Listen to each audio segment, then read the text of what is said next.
Big Brother, mainstream media, government cover-ups. You want answers? Well, so does he. Live from Austin, Texas, broadcasting worldwide, it's Alex Jones.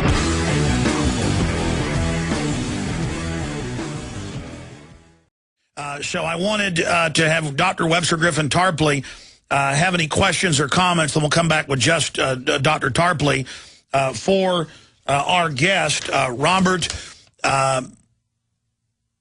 Jeppestool, who was walking towards the blast when it happened. He's in Norway, was blown back by it. And day one, he said a lot of folks in Norway do not think the official story is true. He told us about the drills before it was even in the news.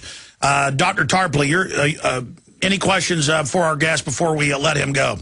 Well, the two things that I think would be interesting to know more about, how about the explosions that went off in Oslo on Wednesday, Tuesday to Wednesday, according to what I'm reading in the Aftenposten? And that would be one. Did you hear any of those? No, there were drills. We've been reporting on that since Friday, yeah, precisely. Yes. But did there were actual explosions that people heard? Yeah, no, we have video of it on Infowars.com. They not announced, but people found out, according to what I've read at least, people found out about the drills through the explosion. So did you hear any of those? Secondly, what's the story? What did the Norwegian media say about the second shooter on the island? Because this is the other big thing. Well, firstly, I did not hear about the incident on Wednesday. I don't know what this is, but I'm not surprised, but I don't know where that comes from. I guess I didn't read up. No. Tarpley. We have articles on Infowars. Yeah, we had it Friday. I want to hear the direct eyewitness. No. I'm saying we have the explosions coming out of the building with men in black uniforms rappelling down. Yes, that did happen. I can confirm. Yeah. What do people know over there? What's the word on the street?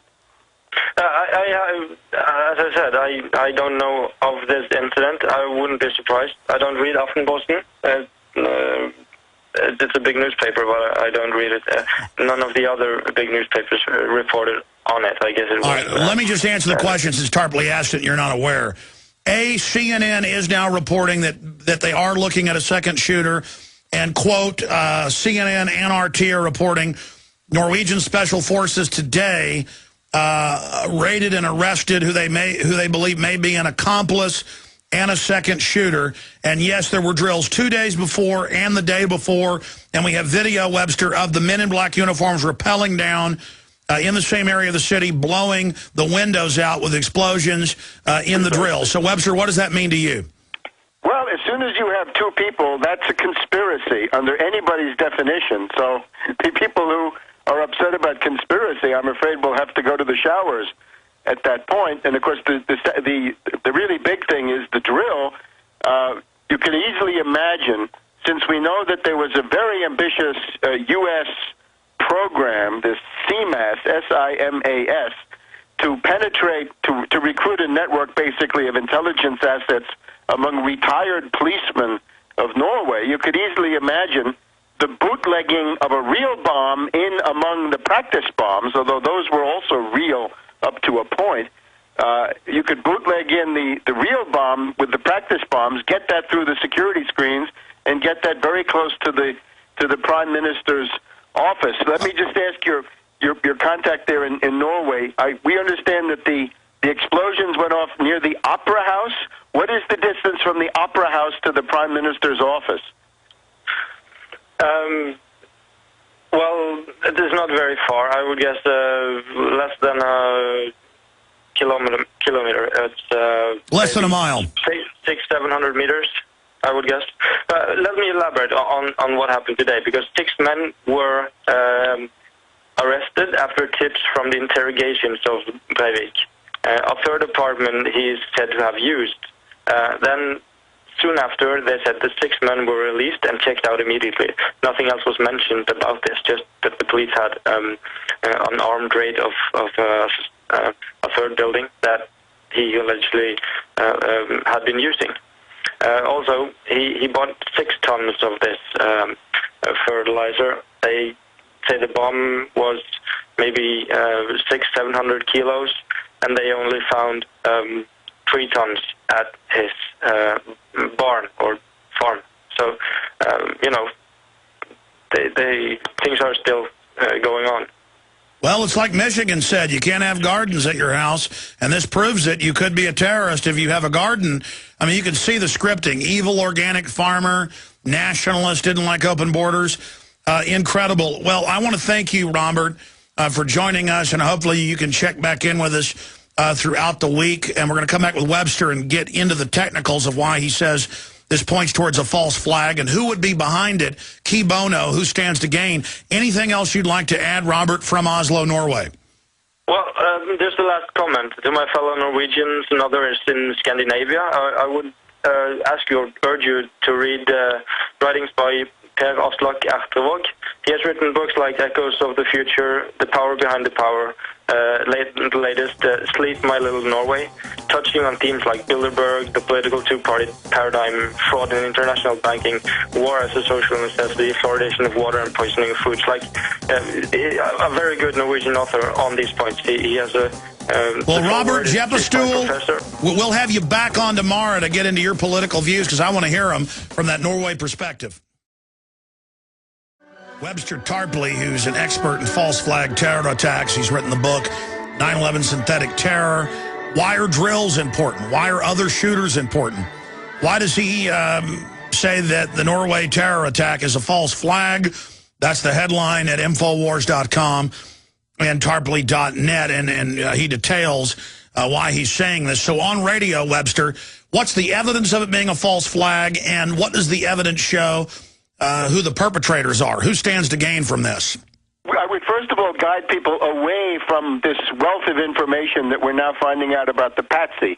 We should always remember that the views, the politics, the ethnicity, the religious faith, the personal habits of the patsy are all extremely suspect because these tend to be manufactured by the intelligence agencies that stand behind this spectacle. You mean like the passports that fell out of the planes on 9/11 and were found? Well, or, that Mohammed Atta was a very pious Islamic fundamentalist, except when he went to the discotheque to drink gin and vodka with his girlfriend, who was a lady of the night, and so forth, right? In other words, what's interesting about the profile that's now being manufactured for this character, in other words, his ideology, it points to what you're supposed to conclude from it. I would urge people, don't do that. Rather, look for the inevitable contradictions between the legend, the cover story, the fake artificial profile that you're being sold by the media. Contradictions between that and reality. In other words, somewhere, somehow, it's going to pop up that he's nothing of the kind. In other words, he's supposed to be an enthusiast of the European military order and criminal tribunal of the Knights Templar and other fantastic stories. We'll have to see what he actually was, right? It usually takes a little while, and it's going to be in sort of marginal news places. He's got a couple of techniques, though. They've taken Cho, the Virginia Tech killer from, April of 2007. Cho was the guy with the great photographs. So in this case, we've got lots of photographs of Breivik. He is on the scale of McVeigh in the magnitude of the killing, and of course it's tragic, and I want to stress how who believes one guy now has 93 dead, a record mass shooting? I mean, this whole thing strains credibility. Yeah, we remember with Hassan of Fort Hood, there was the question, how could you even kill 7 people, I think, at a base where everybody's armed? That 13. Question then comes up again with the alleged death toll for Breivik, and of course that's where the second shooter, or indeed even more, come in. Another thing is the sheer mass of the ideological babbling that he's poured out, right? There's an online manifesto, the Declaration of European Independence, or something like this, and he's got a 1,500-page book, except it turns out that the CIA, or whoever it is, saved money on this.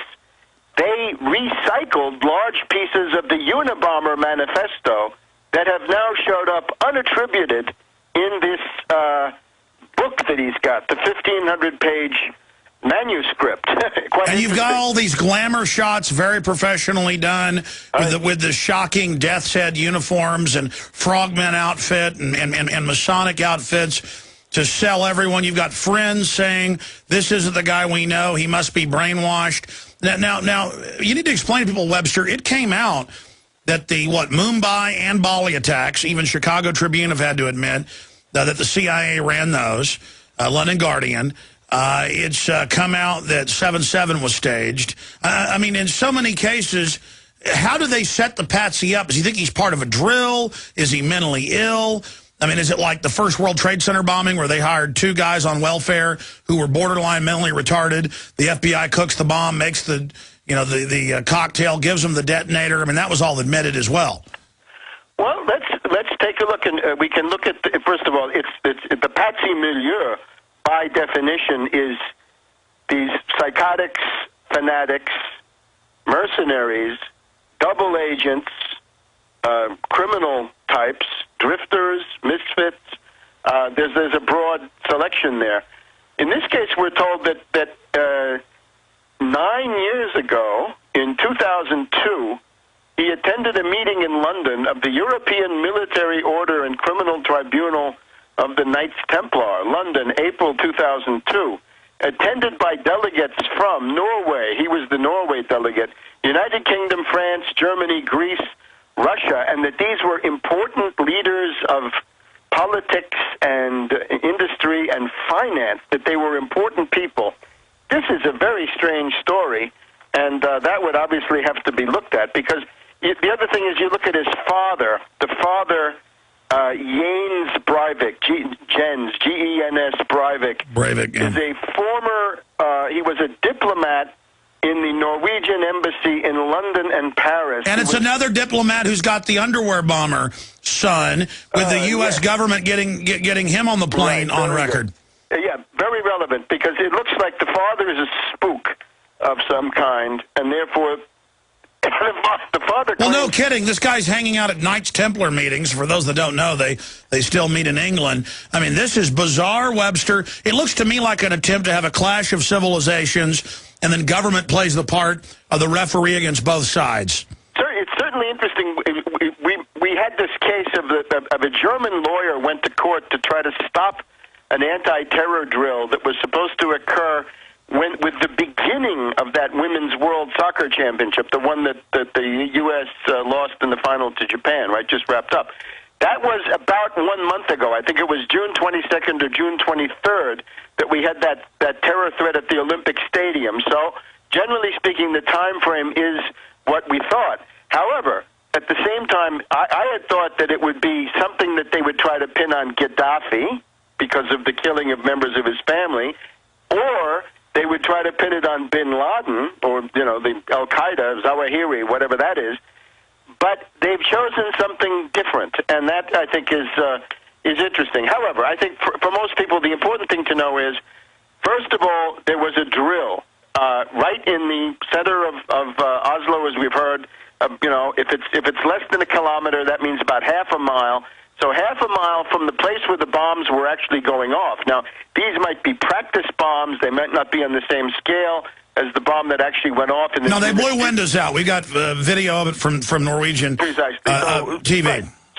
So we do know is that this would be a perfect way to bootleg the bomb in. You could bootleg the fake bomb in among the real bomb among the fake bombs. Yeah, explain why drills are so important briefly as we go to break. Well, because you've got to conduit and bootleg the operation. But how do you bring a bomb into a secure area, which the ministerial quarter, the ministerial neighborhood of central Oslo, I've actually been there, I think once, is fairly secure. So you don't just waltz in there with a bomb.